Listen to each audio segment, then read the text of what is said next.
우리나라 제조업이 이렇게 망하고 우리나라가 인구가 그러니까 출산이 세계 최저가 되고 우리나라 뭐 내수나 이런 식물 체감이 이제 바닥난 이유에 대해서 이제 제가 생각을 해봤는데 10년 전에는 이 정도가 아니었죠. 10년 전에는 이제 경기가 이 정도가 아니었습니다. 근데 이제 제가 결혼을 2010년도에 했는데 그때는 경기가 좋았죠. 경기가 좋았습니다. 근데 이제 제가 여기 이제 였고 지금은 2026년이 됐는데 15년 만에 우리나라 경기가 개판이 된 거가 이제 점점 이제 전역을 하고 나서 제가 16년도에 여기에 와가지고 16년도에 와가지고 그때는 뭐 기계상들이나 여기저기 하면은 손님들이 막 왔어요. 근데 이제 그게 이제 안 된 이유가 뭐냐면은 이게 정부에서 그 최저시급을 너무 급격하게 올렸어요. 3,000원, 4,000원짜리가 순식간에 이제 뭐 1,000원, 2,000원씩 막 올려버렸어요. 정부가.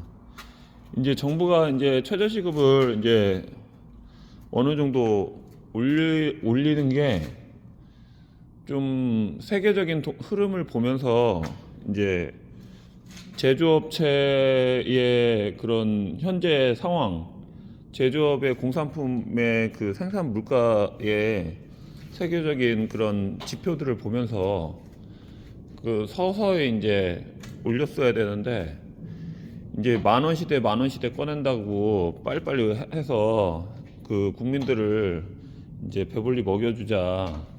이게 너무 이렇게 힘들게 살았다. 정치적 포퓰리즘 정치로 이렇게 막 돈을 막 이제 밑에 사람부터 끌어올려 가지고 정부 제조업을 그 국민을 좋게 해준다. 이게 말도 안 되는 그런 정책들을 하다 보니까 실제로 그때는 이제 중국이 제조업이 별로 그렇게 좋지는 않았어요. 그래서 메이드 인 차이나보다 메이드 인 코리아가 그때는 좀 보였어요. 근데 지금은 이제 메이드 인 차이나밖에 안 보입니다. 외국밖에 안 보여요. 메이드 인 코리아가 어딘지를 모르겠어요. 제조업이. 그게 이제 진짜로 실제로 체감할 수 없을 정도로 체감이 될 정도로 그 최저시급을 너무 급격하게 올려가지고 그게 문제가 된 겁니다. 그게 너무 급격한 그 최저시급 상승이 첫 번째 원인이고, 두 번째는 이제 부동산 정부에 이제 갑작스럽게 돈을 매년 만원 뭐 매달 뭐 200만 원, 300만 원 벌던 사람들이 또 그 당시에 또 경기도 어느 정도 이제 지표가 됐으면은 이게 사람들이 너무 안전자산으로 몰린 거예요. 그 부동산으로 너무 몰린 겁니다. 부동산으로. 서울 집값으로 해서 투기를 이제 정세가 불안하니까 집으로, 건물로, 토지로 이렇게 몰리고 그거에 발맞춰 가지고 정부는 그 토목공사 사업을 많이 했죠. 토목공사를 많이 했는데 공사를 하는 거는 좋은데 지방 위주로 토목공사를 해야 되는데 사회간접자본들이 그 수도권으로 많이 투입이 됐습니다. 국토개발 5개년 계획에 의해서 5개년인지 몇 개년인지 모르겠어요. 근데 이제 도로나 토목공사들은 다 국민의 세금으로 공사를 하는 거죠. 국민의 세금들이 수도권하고 서울로 많이 들어가지 않았나 저는 그렇게 보고 있어요. 지방으로 많이 공사를 해가지고 지방으로 도로라든지 사회 시설들이 많이 유치가 되고 그 다음에 대기업이 지방에서 사업을 할 수 있는 좋은 조건으로 계속 공사를 했으면은, 그리고 서울은 이미 투자가, 우리나라가 뭐 전쟁 끝나고 나서 도시, 그 대도시가 없었기 때문에 이미 투자가 많이 된 데인데, 거기에 또 세금을 또 많이 투자를 했던 거죠. 그러다 보니까 계속적으로 서울 불패라고 계속적인 투자가 이루어진 겁니다. 그러다 보니까 집값이, 논리가 도로가 하나 생기면요, 집값은 따블이 돼 버려요. 근데 계속 또 고층을 짓고 계속 투자를 하고, 그러니까 탈서울화를 하지를 못한 거죠. 이게 그리고 이제 세 번째는, 그 당시에 뭐 저기 뭐야, 대통령들도 탄핵되고 정책적으로도 이게 계속 여야에서 편가르기 해서 실질적으로 뭔가 움직임이 있어야 되는데, 그냥 계속 뭐 비리의 부패가 이렇게 계속 일어나는 그런 뉴스들만 계속 나왔죠. 그래서 그게 정책적으로도 그렇게 신뢰라든지 믿음이 가지 않았고, 지금도 뭐 대통령이 탄핵되고 이제 그 부부가 지금 다 감옥에 가 있는 상황까지 왔고, 그러다 보니까 뭐 집값이 계속, 서울의 인구가 우리나라 인구의 한 5분의 1이 있지 않나? 몇 분의 1이 있는지는 모르겠지만은, 서울 집값이 너무 올라 버리니까 이제 결혼을 할 수가 없는 거예요. 결혼을 못 하니까 출산율이 저자가 된 거죠. 그리고 집값이 너무 올라 버리니까 이제 결혼을 못 하니까 그냥 뭐 생활, 기본적으로 사람이 태어나 가지고 병들어 죽는다, 이거는 그게 이제 80년 사이에 그게 한 사이클에 도는데, 그 사람이 태어나서 늙어서 병들어 죽는다, 이 사이클, 4개 사이클에 의해서 그 정책이 어느 정도는 만들어지고, 경제도 그거에 비슷하게 그 정책을 움직일 수 있게끔, 그 한 사람의 행복의 중심이 될 수 있게끔 정책이 이루어져야 되는데, 그거를 하지를 못하게, 그 정책도 그렇고 제조업도 그렇고, 그러니까 정책이 잘못된 거죠. 결론은 급격하게 너무 최저시급을 올린 거.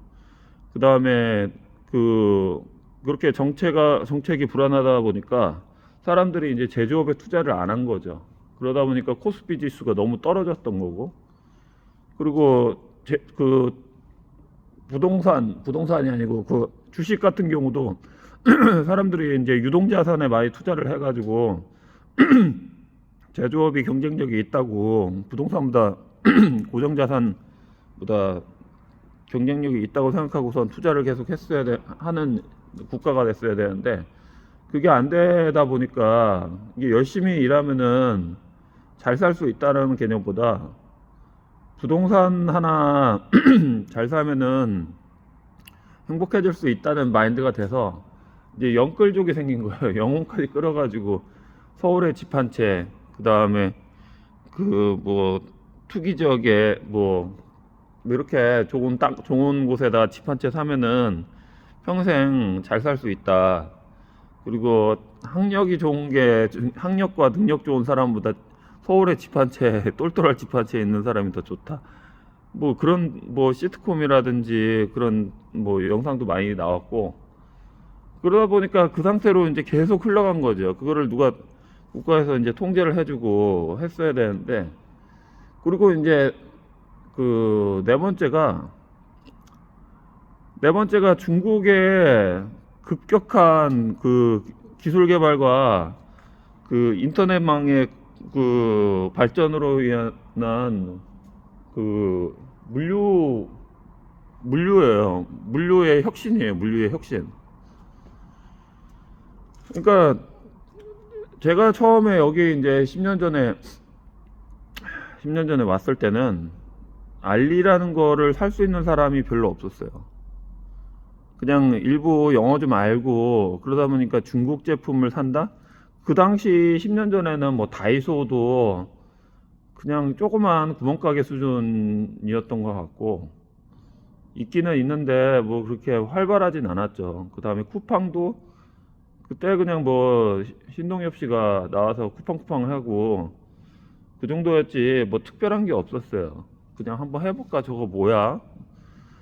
근데 이제 그러면서 이제 또 스마트폰이 또 발전이 많이 됐죠. 그래서 사람들이 나가지 않는 거, 그 중간에 코로나가 또 왔고요. 그러다 보니까 그 물류가 많이 혁신이 됐고, 그 다음에 이제 중국에서 정책적으로 이제 제조업을 육성시킬 수 있는 그 기반을 마련해 주려고 그 당시에 들어본 얘기는 중국에서 그 기계를 구입하거나 공장 지을 때 아예 기계를 살 수 있게끔 돈을 주더라.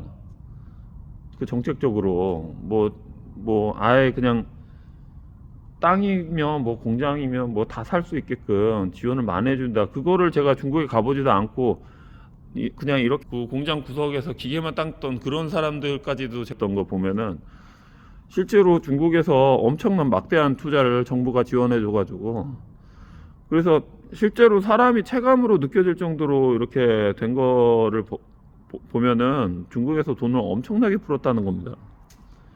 국가적으로 정부에서 그 중국 공산당에서 돈을 엄청 풀었다는 얘기예요.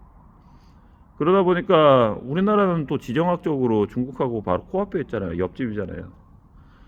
그런데다가 뭐 일본 같은 경우도 경쟁력이 좋고, 근데 우리나라는 어떤 나라냐면은 우리나라에서 뭐 석유 한 방울 나지가 않아서 자원으로 살 수가 있는 나라가 아니죠. 그런데 제조업으로 먹고 사는 나라고, 다 공장에 가서 일반적인 사람들은 다 공장에 취직해 가지고 공장에서 일하지 공무원은 그렇게 비율은 많지가 않습니다. 근데 제조업에서 일을 못한다, 제조업에 취직하기도 어렵다, 제조업에 일이 없다는 얘기는 이미 우리나라는 그 결혼할 수가 없다는 얘기하고 똑같단 말이죠. 결혼할 수가 없다는 얘기하고. 사장 화이팅. 예. 진짜 나 달리 보게 되네. 아니 그 하여튼 그래가지고 제가 뭐 유튜브를 잠깐 찍고 있어요. 예, 커피 모자. 그래서 우리나라가 그래서 망한 거예요. 우리나라가 그 네 가지를 못 잡아가지고, 예, 우리나라가 그래서 망한 거예요. 우리나라가. 그래서 그거를 극복하면 반대로 가면 됩니다. 반대로 가면 되는데 사람들이 이제 얼마나 반대로 할지 정책적으로 지금 이제 조금 반대로 하려는 것 같은데 뭐 틈새 시장을 노리는 수밖에 없어요. 이제는. 오늘 하루도 수고하세요.